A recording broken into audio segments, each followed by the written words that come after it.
Hi and welcome to Group 7 midterm presentation. The purpose of this video is to give a general update about the design and development process, both for hardware and software that makes up this project. We will begin with the description of the hardware implemented on the PCB in its final stages of development. Then we will demonstrate the satisfactory operation of some of the sensors and the mobile marine platform whose mission is to carry and protect the electronics. And then conclude with a demonstration about the database and the server in the cloud that receives the information collected by the sensors and the hardware system. Let's start with the DC power management distribution in the PCB.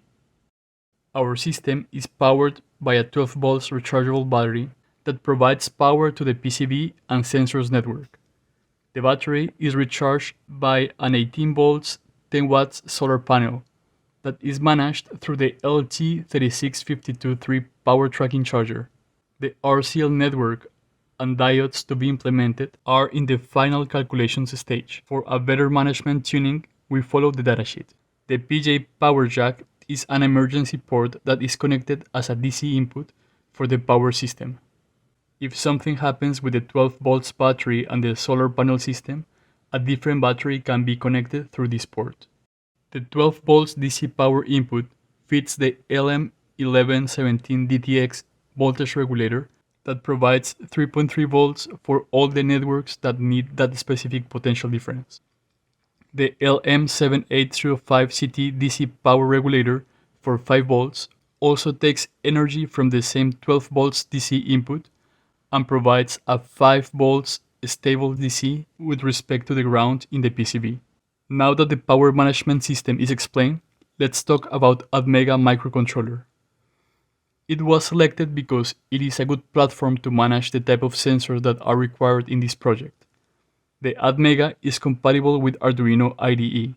An ISCP connector was installed into the ADMega network in case firmware updates are required, and it is also a tool to program it. The crystal oscillator and its capacitors network were connected to ADMega. The pin socket is wired to digital, analog, and other ports that will be used to connect sensors. Sensors could be soldered, but it has the option just to be connected. This is the block diagram showing the electronic devices involved from USB to ADMega through UART protocol. Programs for ADMega and the general communication with programming IDE will be managed through this path. Now, let's talk about the ESP8266EX processor plus Wi-Fi. This is the device that sends the data arrays collected by the sensors to the database in the server, which will be accessible through the website. The ESP can be programmed directly through the micro:b USB path UART as it is shown. ADMega and ESP are programmed through independent paths, but they are both connected through I2C protocol.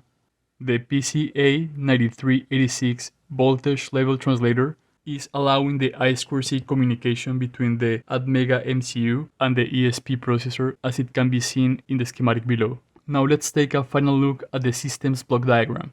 As it can be observed, ADMega has its own USB path, and ESP as well are communicating through I2C protocol because the sensor's data is managed through ADMega, but that information must be sent to the database server wirelessly through the ESP. Now let's continue with the hardware demonstration. Now we are here testing and talking about one of the main building blocks and engineering specification in our project, which are the sensors.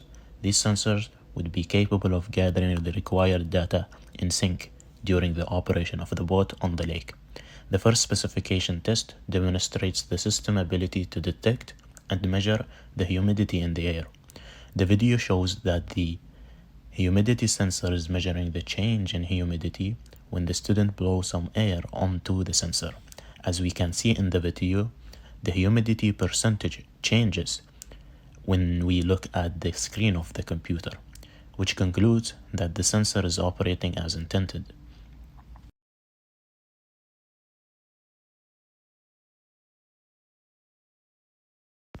The second specification test demonstrates the system's ability to measure the change in temperature based on the water the boat is floating above.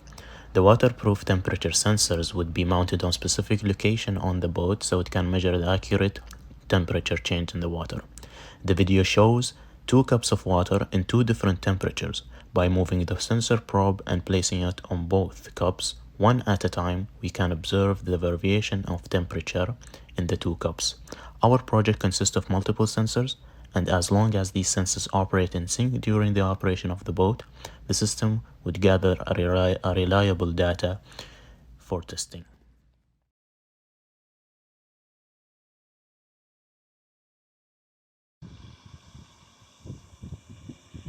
Welcome everyone. In this video, we showcase our incredible floating boat equipped with advanced electronics and sensors, navigating the quiet waters of the University of Central Florida Reflecting Pond. Let's dive into the details. Our floating boat serves as a useful platform for scientific exploration. It is equipped with an array of cutting-edge sensors that enable us to gather crucial environmental data. These sensors, accurately integrated into the boat's structure, provide us with real-time measurements of water quality, temperature, pH levels, and other key parameters. With this data, we gain valuable insight into the health and dynamics of the pond ecosystem. Controlling the boat is a breeze, thanks to the remote controller in our hands. With the precise movements, we navigate the boat smoothly through the water, exploring specific areas of interest. This remote control functionality allows us to optimize our data collection efforts, ensuring that we gather information from the most relevant locations. In conclusion, our floating boat with its integrated sensors and remote control capabilities represents a significant advancement in scientific exploration and environmental monitoring.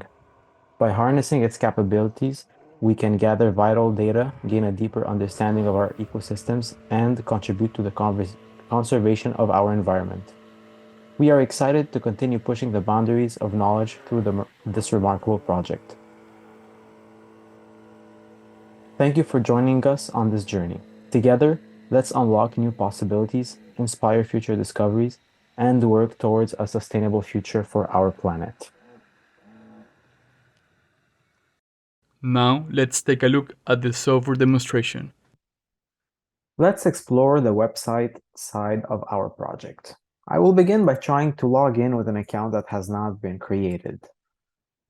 So here I'm gonna try to log in with an account that has the password demo123. I'm gonna try to log in. I will get an error message because that account has not been created. So let's go and sign up with that account. So if I come here, try to sign up.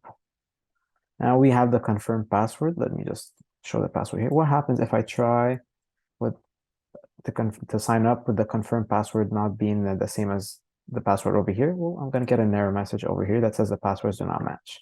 So let's fix that mistake and get both passwords being the same. So I will now sign up, and I get a success message that my account has been successfully created. Now let's say I go back here and try to sign up again with the same email with those passwords. I will get an error message saying that the account already exists. So now we do have an account in the system with that email, but the password was demo123. So I will now try to log in with an incorrect password. So instead of demo123, I'm going to try to log in with demo124. So if I try to log in over here, I'm going to get an error message. So let's fix back the password to demo123, like the account we created. And we're going to log in. We can also hide the password, show it. So we are going to log in right now. As you see, after we log in, we're greeted at the main page. Here we can see the data collected by the sensors. And I want to bring your attention to the URL over here. Our main page has the URL localhost 3000. Now we have access to that page because we are logged in.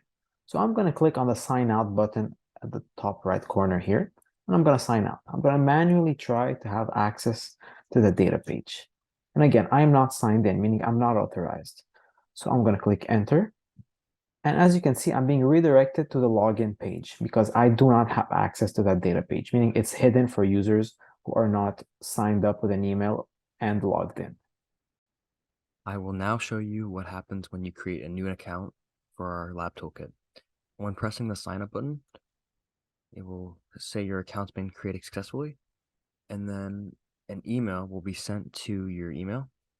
And when you refresh this, there you go, saying welcome to the community. We will be using this email feature later along for forgetting passwords. And now I'm going to show you what we have so far for our data page. As you can see right now, we have one table that scrolls showing the date, pH, air temperature, CO2, humidity, and water temperature points. We have a search bar here where you can view all or search by date, pH, air temperature, humidity, CO2, water temperature. Let's say I want to select pH and I want to search for something that's equal to 7.4. Fill in the fields, press search, and those ones appear. Then if I want to change it to greater than, it's greater than. And you can do this with all the things. View all returns all the results. Also, we have a feature called View Charts. So this one's in development, but when clicked on, it brings up a chart dating right now describing the pH for CO2, showing trends or what levels correlate to what levels. With this feature, we plan on adding more charts, making it interactive. So hopefully having the user select which axes they want to show. So they want like water temperature on one and pH on the other, making it customizable. But here's just the general display of all of our information. And if you want to refresh it when to see new results, it works. And I'll show that in a second.